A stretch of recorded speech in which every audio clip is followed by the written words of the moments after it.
Welcome to the Explainer. So, we've all sung along to Bohemian Rhapsody, right? But have you ever really listened to the story? Because, hidden inside that masterpiece by Queen is this incredible 5-act tragic play. And today, that's what we're going to do. We're going to break it all down lyric by lyric. I mean, this song just throws you right in, doesn't it? From the very first line, we're dropped straight into the mind of our protagonist. And he's totally caught between two worlds, wondering what's even real anymore. And look, this isn't just some catchy opening phrase, no way. This is the bedrock, the entire foundation for the crisis that's about to unfold. So, here we go. Act 1. This is where we meet our main character, and honestly, he feels completely powerless. He's like a ghost in his own life, just a passive observer, totally detached from everything around him. You hear that? He's basically saying, I'm a nobody, and I don't need your pity. For him, life isn't something he's in control of. It's just a thing that happens to him. Easy come, easy go. He's telling us not to feel sorry for him, because in his head, he's so insignificant, he barely even matters. And this line, wow, it just nails his complete apathy, doesn't it? He's just tossed around by things he can't control, just like the wind.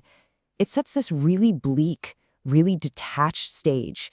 And it's all happening just moments before a confession that is going to shatter his entire world. Okay, moving into Act 2.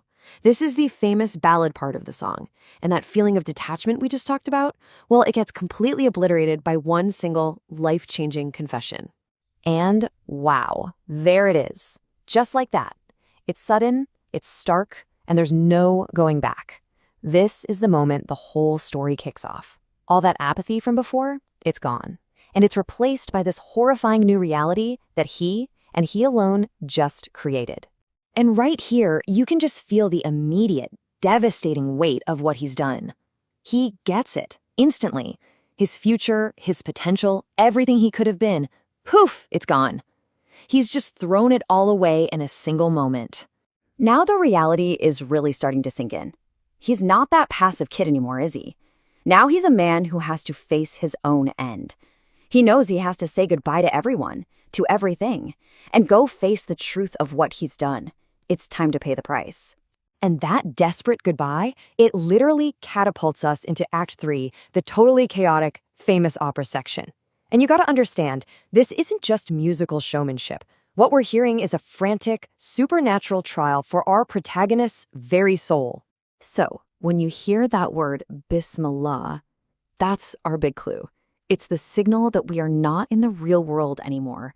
We've left the earthly realm, and now our guy is pleading his case in front of some kind of divine court, just begging for his life. And what follows is this epic, cosmic tug of war for his soul. You can hear it so clearly in the music. On one side, you've got these voices pleading for him, right?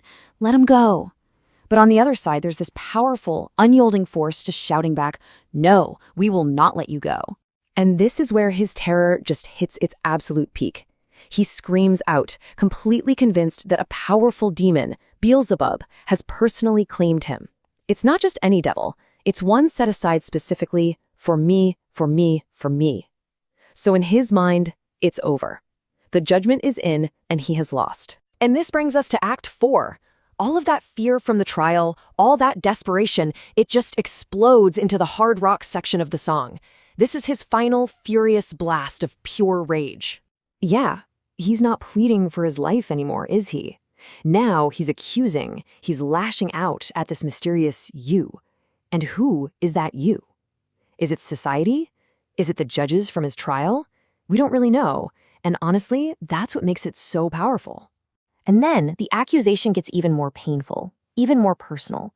It pivots from this big public judgment to a private betrayal. This line adds a whole new layer of tragedy. It suggests that someone he loved just abandoned him when he needed them most. Suddenly, his downfall isn't just spiritual, it's deeply, deeply personal. So after all that rage, what's left?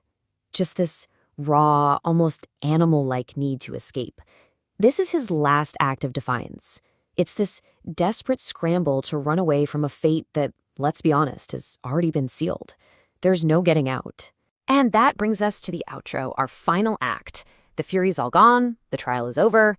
All that incredible chaos just fades away into this quiet, really haunting ending. Think about it. After all of that fighting, all that pleading, all the screaming, he's just spent. He's completely exhausted. And he lands in this state of calm, almost peaceful, nothingness.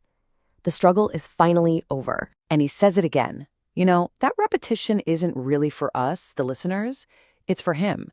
He's driving the point home to himself, really solidifying that realization that, yep, it's all over. And then that final line, to me. He ends up right back where he started, feeling detached. But this is so different from the apathy at the beginning of the song, right? This isn't passive anymore. This is a hard-won, tragic resignation. This is what's left after you've been through it all and faced the truth. And just like that, the story comes completely full circle.